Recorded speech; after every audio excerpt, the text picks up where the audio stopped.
Hallelujah, praise the lord. প্ৰভু যীশুৰ মধুৰ নামত আপোনালোক সকলোকে স্বাগতম জনালোঁ।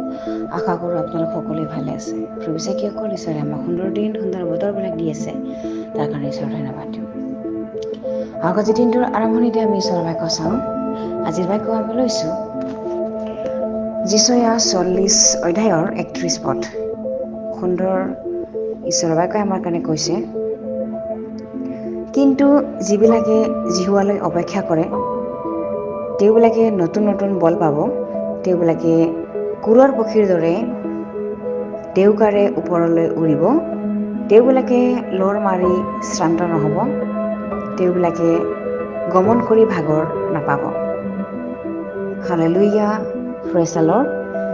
ঈশ্বৰৰ এই সুন্দৰ বাক্যৰ কাৰণে ঈশ্বৰক ধন্যবাদ দিওঁ। প্ৰভু চাকিসকল, ইয়াতে যিটো ঈশ্বৰৰ বাক্যই আমাৰ কাৰণে এইটো সাহস দিব বিচাৰিছে যে জিহুৱাৰ মহিমা আৰু তেওঁৰ অতুল্যতা,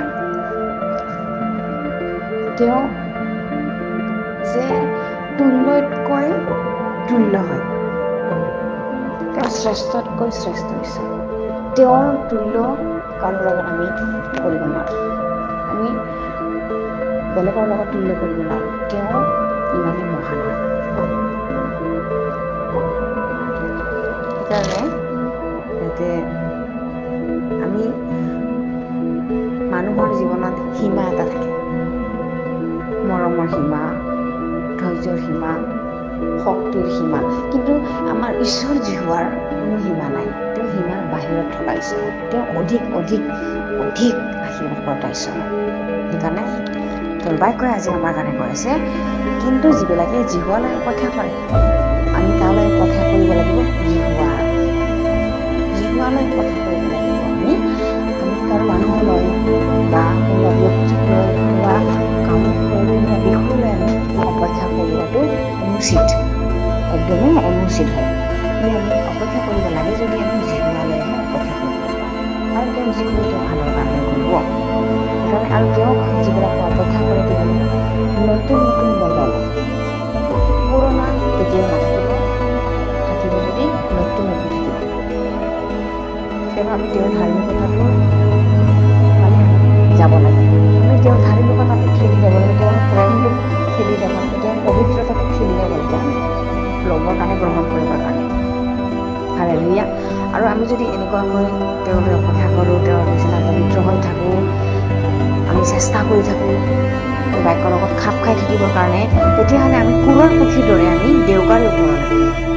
অকল কুৰৰ পক্ষীবিলাকক আমি জানো, তেওঁবিলাকে হ'ব পাৰে পক্ষী হয়, চৰাই, বল থাকে, শক্তি থাকে। বেলেগ চৰাইবোৰতকৈ তেওঁবিলাকৰ বেলেগ ধৰণৰ শক্তি, বল থাকে। তেওঁবিলাকে ওপৰলৈ উৰে, দেউকাৰে উৰে। তেওঁবিলাকৰ দেউকাবিলাক বলৱন্ত দেউকা হয়। আৰু তেওঁবিলাকে কৈ আছে যে তেওঁবিলাকে লৰ মাৰি শ্ৰান্ত নহ'ব, তেওঁবিলাকে গমন কৰি ভাগৰ নাপাব। তেওঁবিলাকে শ্ৰান্ত নহ'ব বুলি কেনে কৈছে। লৰ মাৰি যদি সমস্যা আহে আমাৰ জীৱনত, আমি শ্ৰান্ত নহ'ব। বল হয়, ঈশ্বৰ জিহুৱা আমাৰ শক্তি হয়, তেওঁৱে আমাক শক্তি যোগাব, তেওঁৱে আমাক বল যোগাব। আৰু আমি যলৈকে যাওঁ তেওঁ আমাৰ সংগী সংগী যাব, আমাৰ লগত তেওঁ যাব। হালেলুয়া। আৰু গমন কৰি ভাগৰ নাপাব বুলি কৈছে তাই। গমন কৰি আমি দৌৰি ভাগৰি বা দৌৰি জাপৰি কষ্ট কৰিলেও আমাৰ ভাগৰ নাপাব বুলি কৈছে। আমেন। Praise the Lord. আমি যদি ভাগৰ অনুভৱ কৰোঁ, তেনেহ'লে আমি ক'ব লাগে যে আমাৰ ঈশ্বৰ বলৱন্ত, আমাৰ ঈশ্বৰ জিহুৱাই আমাক সহায় কৰিব, ক'ব লাগিব, বাক্যলৈ প্ৰাৰ্থনা কৰিব লাগিব। হালেলুয়া। আৰু আমি প্ৰভু যীশুত থাকিলে আমি বলৱন্ত হ'ব লাগিব। আমি এলেহুৱা বিশ্বাসী হ'ব নালাগিব। আমি লেৰেলি যোৱা বিশ্বাসী হ'ব নালাগিব। ধাৰ ধুমুহা আহিও যাতে আমি থিয় হৈ বিশ্বাসত থাকিব লাগিব, আৰু জিহুৱাক অপেক্ষা কৰিব লাগিব।